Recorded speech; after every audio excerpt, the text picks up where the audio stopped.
E agora, assim como nós havíamos prometido, a gente vai falar agora sobre obesidade, esse mal que tem causado bastante transtorno na população mundial e também aqui no Brasil com dados alarmantes, não é mesmo, Paula? É verdade. Saiu uma pesquisa relacionada a isso, que possivelmente daqui a 15 anos o Brasil seria o país mais obeso do mundo. Então, a gente dando uma olhada nos mais diversos sites, achamos bacana falar a respeito disso. É um pedido também de muita gente que a gente conhece, falarmos sobre a cirurgia bariátrica. E para isso vamos conversar com o Dr. Sidney Chalub, ele que é cirurgião do aparelho digestivo. Seja muito bem-vindo. Bom dia, doutor. Bom dia, satisfação voltar. E nós realmente vamos falar de uma doença. É uma doença epidêmica que tem aumentado e que tem matado mais gente do que a desnutrição. Então a conscientização é uma coisa fundamental para que a gente consiga abordar de frente essa doença. A gente está recebendo também o Alex Sanches, ele que já passou por essa cirurgia, mais ou menos 9 meses, né, Alex? Bem-vindo, bom dia. Passei, já tem 9 meses que eu me operei e se fosse uma cirurgia, eu faria de novo. Doutor, o senhor tem muitos pacientes que, na verdade, são... Um é amigo do outro, se tornam e tal, tiram as principais dúvidas. Agora, uma pergunta que eu acho que a gente pode abrir esse bloco, né, Ítalo, é a respeito de quem que pode fazer a cirurgia bariátrica? A indicação da cirurgia bariátrica, eu quero que você está em casa, faça esse exercício para saber o chamado índice de massa corporal, que é o IMC. Então é muito fácil. Você pega uma calculadora, vou dar um tempinho para você pegar seu celular, e é muito fácil, todo mundo pode treinar isso.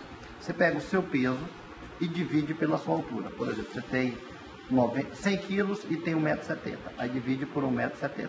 O resultado divide novamente por 1,70 m.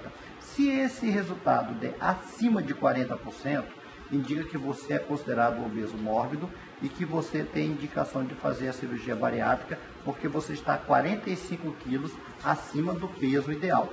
E aí a obesidade ela passa a ser uma doença porque ela começa a piorar algumas coisas pré-existentes, como diabetes, pressão alta, problema de joelho, problemas de coluna e relacionamento interhumano. E existe um outro grupo que a gente está fazendo a cirurgia mais recentemente, que são pessoas que têm um índice acima de 35, mas que têm doenças que pioram com esse excesso de peso. Vou dar um exemplo. Uma pessoa que tem um problema de joelho, vai no ortopedista e ela tem o joelho, mas não consegue perder o peso. Ela tem IMC 35, então ela tem indicação de fazer a cirurgia, porque essa a gente chama de comorbidade.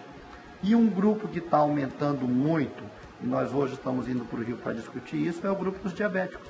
Hoje a cirurgia bariátrica ela é chamada bariátrica e metabólica, porque ela mexe com essa parte da insulina, alguns hormônios do intestino. Então o diabético acima de 35 de IMC, ou seja, aquele que é diabético cheinho, hoje ele está tendo diabetes tipo 2, aquela diabética adquirida pelo excesso de peso, está tendo indicação de fazer a cirurgia. Então basicamente esse é o grande grupo. E aí nós temos no Brasil hoje com essa indicação quase 6 milhões de pessoas dentro desse grupo.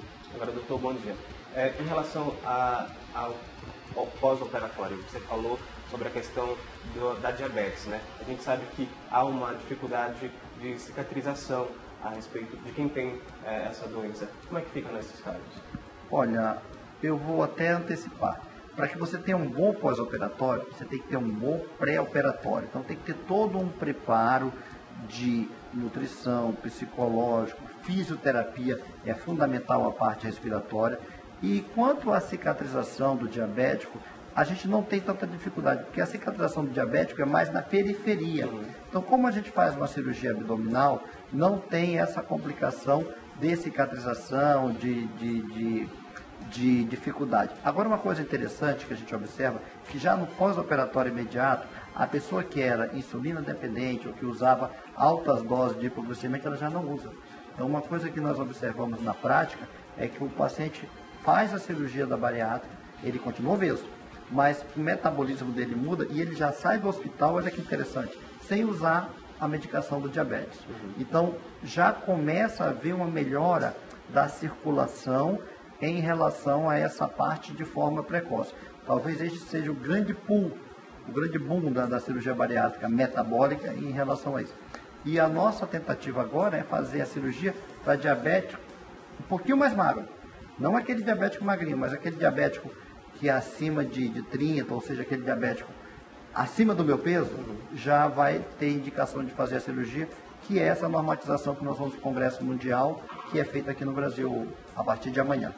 E o doutor falou a respeito desse índice, desse cálculo que você, inclusive, que está assistindo, pode fazer. O Alex, que é o nosso personagem de hoje, ele tinha 220 quilos. 220 quilos. 220 quilos, Isso. né, Alex?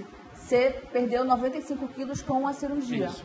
Agora, depois de 9 meses operado, perdi 95 quilos. Tá, então você estava quantos quilos acima do seu peso? O meu MC deu 63 quilos, se não me engano. 66%, né? Isso.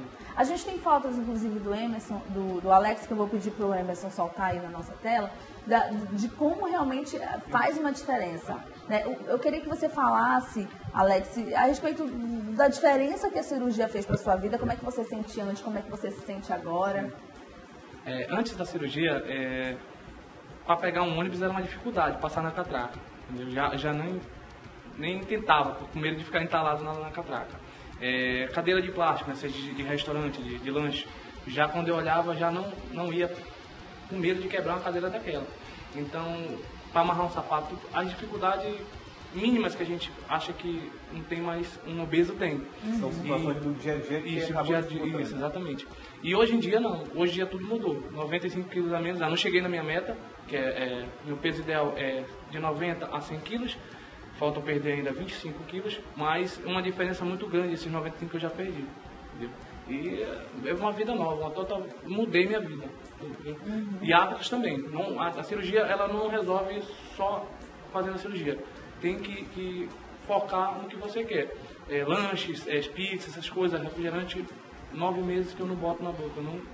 Agora, esse processo de adaptação foi difícil para você ou não? Foi, no começo é difícil, porque a dieta é líquida. Então a gente que está acostumado a comer um x-salada, 3 salgado, essas coisas, quando a gente vai para a dieta líquida, a gente sente a diferença.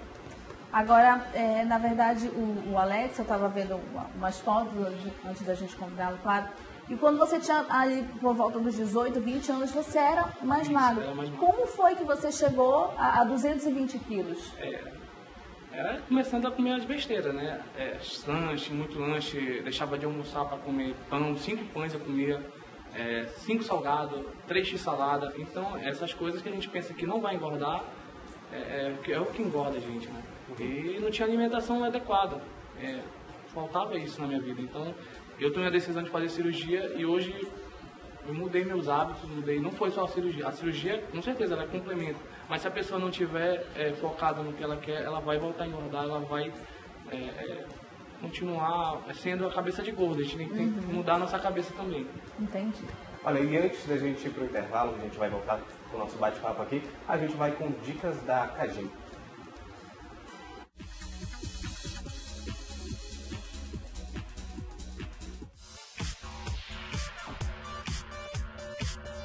O Pilates é uma nova modalidade de ginástica que mescla movimentos do boxe, pilates e dança. Em 1 hora de aula, você chega a queimar até 1.200 calorias.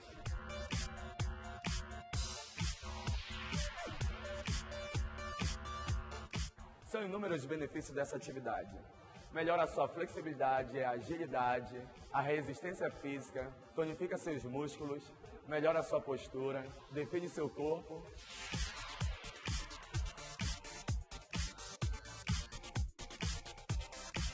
Se solte, venha conosco, venha conhecer, venha fazer pilates aqui na Academia Cagin Clubes.